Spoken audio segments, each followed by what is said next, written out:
Hello my friends, I'm going to ask you a simple question. What's the best audio solution for you and your videos between a large condenser microphone and a small Lavalier microphone? Today we're going to look at two microphones and we're going to compare them. At the end of the video you should know what kind of solution is the best one for you. The first microphone we're going to look at is the BY-M1 Pro. It's a small Lavalier microphone. It clips on your shirt. It's very lightweight and very inexpensive. The other microphone is an SE2200a Studio Condenser microphone. This is a large diaphragm Studio Condenser. It's designed specifically for recording vocals. It's a fairly popular microphone in the recording industry, and famously Amy Winehouse used this microphone for recording her albums. The first thing we need to think about is what you're actually going to do with this microphone. What do you want it for? Are you going to do some sort of running and gunning kind of video where you're moving and you're down the street, you're outside, that kind of thing? Or are you going to do a video like this where you're inside and you're sitting at a desk? If you're running and gunning and you're outside, then really a large condenser microphone that you need to plug into an audio recorder of some kind and you need to put on a stand isn't going to be the solution for you.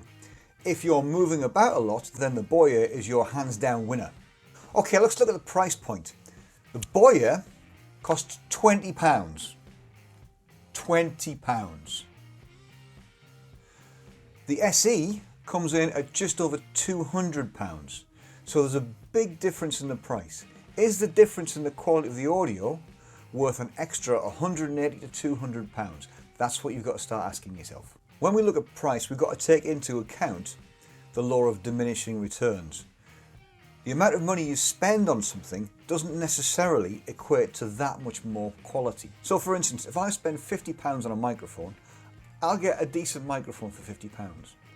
If I spend £10 on a microphone, well obviously the £50 microphone is going to be considerably better. Is the difference in quality between a £10 microphone and a £50 microphone going to be the same as the difference in quality between a £50 microphone and a £250 microphone? Well, no, probably not. The answer is that yes, there will be a difference, but it won't be as significant a difference. And if you take it further up the scale, the difference in quality between a £250 microphone and a £3,000 microphone is going to be smaller again than the difference between the £10 and the £50. Okay, let's talk about the biggie. Let's talk about sound quality. So far you've been listening to everything from the Boya microphone. I've now got the SE set up and I'll switch to that now. And now I'm talking on the SE. I've got the SE about 600mm from my mouth. The Boya by comparison is a little bit closer. However, the large diaphragm on the SE should be making up for that. There will be a difference in gain which you will have to make up for, and of course when you use a large microphone like this you've got to record it on something else because it's an XLR microphone. Cameras and phones don't tend to accept an XLR input because it's just too big. For instance, look, there is the kind of size of a plug that goes onto the SE microphone. Much bigger, pro quality microphone cable and all of that kind of thing, as opposed to the Boya, which is very lightweight and goes straight into your camera. There's two ways of using the SE. You can use it as I am now and have it out of shot. It's still fairly close and I can get away with that because I've got a wide angle lens. However, if I'm further away, then the sound quality is going to be very different. Allow me to demonstrate. I'm now about a metre away and I'm speaking exactly the same. Same microphone, but just further away. Let's try it 2 meters away. How does it sound now? 2 meters from the microphone. Of course, the way to get the best sound quality out of a large condenser microphone like this is to be very close to it. I'm sure you can tell there's a big difference here. However, when you get this close, you do need to start using a pop filter, and you need to be very much aware of spikes and shouting loud. If I shout into the microphone, "Ah!" then you will get quite a spike and it will probably distort. I haven't got any compression on here, I haven't got any post effects on it, I'm not doing anything like that, I'm leaving the microphones raw. Obviously if you were using it in this context you'd probably have some input compression on it. But if you don't know what I'm talking about, if you don't know what input compression is, if you don't want to know what compression is, then you probably wouldn't want to use it like that. And the other disadvantage of course is that most of the shot is the microphone.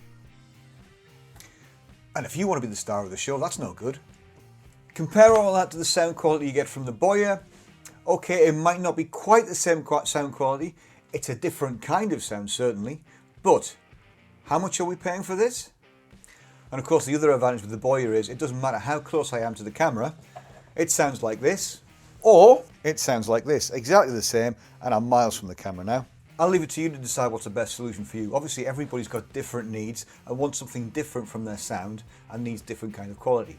There is one little criticism I see come up time and time again about the Boya, and that's the length of the cable. Now, for some people, that can be a great thing. It means you can stand a lot further away from the camera. There's like 3 meters of cable here or something like that. However, some people complain and say, oh, there's too much cable. What am I meant to do with all that cable? Well, here's a little easy solution. The Boya comes with a cable tidy.